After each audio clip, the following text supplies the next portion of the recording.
pouvez aller en prison si vous découvrez que votre partenaire vous trompe. Qu'on se le dise clairement, la loi française protège les trompeurs et les trompeuses, puisque si, pour découvrir l'infidélité de votre partenaire, vous avez eu recours à la fouille de son téléphone portable ou de son ordinateur, eh bien sachez qu'en faisant cela, vous avez commis un délit passible de 2 ans d'emprisonnement et plus de 60 000 € d'amende. C'est l'article 226-15 du Code pénal qui interdit formellement les atteintes au secret des correspondances. De ce fait, vous n'avez pas le droit d'aller fouiller dans les messages, les boîtes mail, les comptes Snapchat, les comptes Instagram de votre partenaire afin de savoir si il ou elle est bel et bien fidèle. De plus, si vous réussissez à rassembler des éléments probatoires qui démontrent que votre partenaire vous a trompé de manière irréfutable, le juge pourra quand même considérer vos preuves comme irrecevables car obtenues en violation des règles de droit. À savoir que cela s'applique même si vous avez les mots de passe de votre partenaire. Donc si vous avez de bonnes raisons de soupçonner votre conjoint, votre partenaire de Pacs, votre concubin ou votre concubine d'infidélité et que vous souhaitez en avoir le cœur net,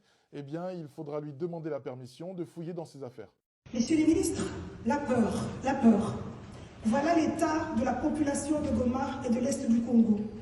Mais on ne peut pas dire qu'ils ne sont pas habitués à cette situation parce que ça fait 30 ans que le Kivu et l'Est de la RDC se sentent en insécurité. 30 ans que des factions rebelles soutenues par le Rwanda pillent, violent, tuent, sèment la terreur dans les zones rurales. 30 ans qu'il y a des millions de déplacés, 30 ans qu'il y a des millions de morts. Et pourquoi, monsieur le ministre? C'est pour la richesse du sous-sol de cette région.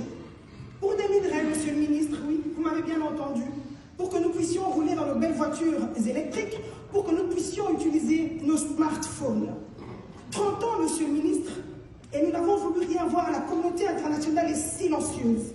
Et pourquoi? Mais monsieur le ministre, le Congo c'est trop loin, l'Ukraine c'est à côté, ce sont nos voisins, c'est beaucoup plus facile. Et puis le Rwanda, les Rwandais sont des personnes sérieuses, ils sont considérés comme des partenaires stables. C'est un régime autoritaire avec un président élu à 99% des voix, mais un régime stable, belligérant mais stable. Parce que surtout, on a besoin d'or, de diamants, de cobalt, de coltan. Oui, j'ose le dire, monsieur le ministre, nous sommes restés silencieux. J'apprécie votre sortie volontariste pendant cette semaine, je devais quand même vous le dire.